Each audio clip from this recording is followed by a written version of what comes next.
officially inside Wonderfruit. So once you get in Wonderfruit is a cashless system. A lot of festivals have transitioned to this. It's just way easier to track how much you're spending and to prevent somebody from ripping you off, walking around with a crazy amount of money, especially how expensive stuff is inside. So you get a wristband. When you come in, you get a wristband, and the wristband is what you use to top up. It's everybody has a wristband. You don't have to put money on it. It basically is your admission in, but you don't have to even put any money on it. But if you actually want to be in Wonderfruit, you have to put some money on it. So you go to these top-up stations and you pay with your card or cash, and boop boop, you're all good to go. So I had absolutely zero problems with it. And honestly, I really didn't spend as much as I thought I would. I ended up actually getting money back. I topped up a little bit because I thought I was going to spend more, but I actually didn't spend more. So it was the whole process was super easy. Sometimes closer to the entrance, the top-up stations were a lot busier, but there were so many throughout, you didn't really have a problem. Here's a tip. Top up when you leave in the evenings, because very few people are topping up that late. So if you're like us, you're leaving at 4 o'clock in the morning, 5 o'clock in the morning, you catch sunrise at 7 a.m. Top up then when you leave, so you don't have to deal with the lines the next day. Okay, so food. So y'all know I'm a foodie. A lot of stuff on this channel is about food, and some of my closest friends here in Bangkok are some amazing bartenders and chefs. It was like a damn reunion at Wonderfruit. They got the best of the best to come out and do some phenomenal stuff. So I spent most of my time over at Open Kitchen, where Lady Google, they gave her the entire top floor, and she absolutely killed it, guys. I'm going to show her as much love as possible. Hopefully we can do a video, me doing an interview with her later. But her Burmese cuisine is phenomenal, and it was easily the best value at Wonderfruit, in my opinion, from a price and a quality standpoint. She did just a great job. The Open Kitchen was the spot. Not to mention, the Open Kitchen probably had the best view of the fields. That's a little inside tip. Open Kitchen, best view of the fields at the top, right? As far as variety goes, this is something that actually bothered me quite a bit about Wonderfruit. I would reach out to them quite often on social media, and they have a great social media team, by the way. And I would ask them, how much is food? What vendors are going to be there? And they kept pushing the whole Wonder Feast thing. And of course, it's a big money maker, and you got to make your money. But most people cannot afford 3,000 baht for one meal at Wonderfruit. They just can't. So you have to have other things to cater. They had plenty of food options, from burgers and pizza to Thai food, to Isan cuisine, Italian. They had a wide range of food there, and the prices weren't as bad as I expected them to be. It was kind of difficult to find a meal under 150 baht. In Thailand, that's a decent mid-range restaurant. You can go to a restaurant and get a really 2-course meal for about 150 baht. That's assuming you're not getting a drink. So that's let's go with it. That's a pad thai or a krapao and a side of chicken wings or something like that. At Wonderfruit, that was like one dish. That was like one thing. So the price range when it came to food was, it was a bit steep, but you kind of expected that, right? You kind of expected it. So I would say on the high end, for just the pop-up vendors, you were going to be spending somewhere around 350 to 400 baht a meal, and I would say you probably should expect about 1,000 baht a day just in food. Okay, so we talk about food. Now let's talk about drinks. Now the drink thing was a little bit of a wider range. It was a really interesting wild range. So they were going for a sustainable approach, and they had this bring your own cup system. So you would bring your own cup. There's no disposable cups allowed on site. You bring your own cup. They put your drink in the cup, and then you go. When it came to cocktails, they had this thing called a Wonder Cup, and you could pay 650 baht for the Wonder Cup, and whatever. And you got a drink with that. So it was basically 400 baht for the cup, and the average price of a cocktail at any of the Wonderfruit spots was about 250 baht. So basically there was no choice with the cup. You had to have one of these cups or a disposable cup, or you weren't going to get a drink. So all right, so I just found something out. This cocktail, the cocktails cost 250, and it's got to be in one of these reusable cups, which costs 650, and the Singha is this one for 180.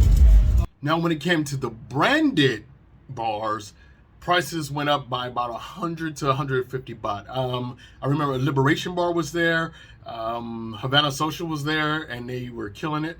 And there were a few, Mubon was there, and there were a couple other bars, Bangkok-based bars who had pop-ups there. You're spending 350 baht a drink up to, I think the most I saw was like 480. Was the most expensive cocktail that I saw there, and you're paying for the name, really, to be honest. But there were also a lot of special offering cocktails that you really couldn't get anywhere else. They were like doing created Wonderfruit cocktails. In Bangkok, the average cocktail at a really, really good cocktail place is going to cost you 350 baht. You're paying the exact same price you're going to pay at a really good. You're not Havana Social, Teens of Thailand, Tax Bar, Independence. The Rabbit Hole, Ironford, all these bars here in Bangkok. You're pretty much not getting out of there paying anything under 350 baht for a cocktail. So the prices for the cocktails at Wonderfruit were actually pretty on par with what you have at Bangkok. So this next part, when it came to the workshops and seminars, was one thing that really got under my skin. We weren't given the prices of these things beforehand. They should have at least gave us a heads up, letting us know that this specific workshop or seminar has a price attached before we had to walk all the way across the fields to find it, or we scheduled our entire day around these things, right? So like the Wim Hof method, the Iceman method, where you hop in the ice cold bath, that cost, I believe it was 2,800 baht for an hour, and for 2 minutes it was 500 baht. For 2 minutes, they had a massage on site that was for 1 hour, it was 1,500 baht. For a 1 hour massage, and it was this special Japanese massage. I totally understand that. But a Thai massage in Bangkok is the average 300 baht, and you're charging people 1,500 for this. And it went on and on and on like that. They were advertising these things like, oh, come and check this out. But when you get here, it's going to be this much, right? It was annoying. Like even my face paint, I want to say I ended up getting the sparkles and the face paint, the festival kind of look going. It wasn't too bad. I believe it was like 150 baht, which wasn't terrible. That's $5. And all these things, we don't expect all this stuff to be free. We expect to know, though. We expect to be told, because there was a lot of things at Wonderfruit that was free. There was a lot of talks and seminars and workshops that were absolutely free. There was more than enough free stuff to do. So I'm not saying that Wonderfruit didn't provide a lot of free things to do. They absolutely did. But what Wonderfruit did not do is they didn't inform people beforehand the price of these things, or even that some of these things actually had a price into it. I believe there was like a disclaimer in the terms of service when you got the ticket, saying that the wonder fees, transportation, and some of the seminars and workshops had prices attached to it. We're like, well, yeah, okay, but just let us know in the app or on the program which ones have prices attached to it so we could plan accordingly. So how much did I spend, and was it worth it? I spent around 20,000 baht. I didn't even plan to make this video, so I wasn't really tracking the cost. So I just kind of rounded everything up and the big ticket items. So it's about 20,000 baht, which is about $605 US this time.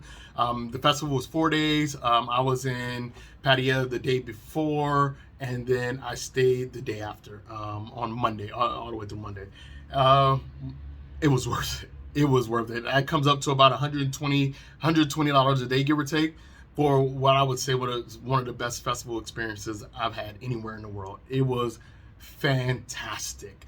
Highly recommend it. If you can get early bird tickets, get early bird tickets. I believe this year they went on sale in July, if I recall correctly. I believe it was July, middle of July. So I'd say May, June, start keeping an eye out on the Wonderfruit website and their social media. They put everything on social media, so really follow their Instagram. Instagram is probably the #1 place where they're sending out the information. 100% highly recommend it. Even if you know, like, you work in Bangkok or you can't fly into the weekend, get the early bird tickets. Period. Everything else goes out the window. Get the early bird tickets. That's the best value. There is an issue with trying to transfer. Wonderfruit doesn't allow transfers technically, but I know some people were able to do it because they didn't register. I don't know how Wonderfruit's going to deal with this next year, but I highly recommend, if you have any thought to even come, go ahead and pay it. I really hope they don't go up too much higher. The early birds, they were 66,000, 6,500. I got a ticket at 6,500. At 6,500, it's more than worth it. On site, I'd say I only got to do about 40% of what Wonderfruit had to offer. There was so much amazing music, so much amazing food, drinks, DJs, art, events. It was just amazing. It is worth every single penny, every single second. I highly recommend it. I'm definitely going to do another video shortly after this. I'm probably going to work on it after I post this. And just telling you guys how amazing it was. So the worth, 100% worth it. If you could only pay for like a late ticket the weekend, it's not worth it, in my opinion. Just for, I know a lot of people ended up coming Saturday morning, and it ended up leaving Sunday evening. Not worth it. Definitely not worth it. So yeah, that's my coverage of Wonderfruit's pricing structure and everything. I hope this helped. Comment below if you guys have any specific questions about the prices of things, what something specifically costs, I guess. And stay tuned for the next videos on Wonderfruit. As usual, lead the world better than found it. Thanks so much for watching. I'll see you next time.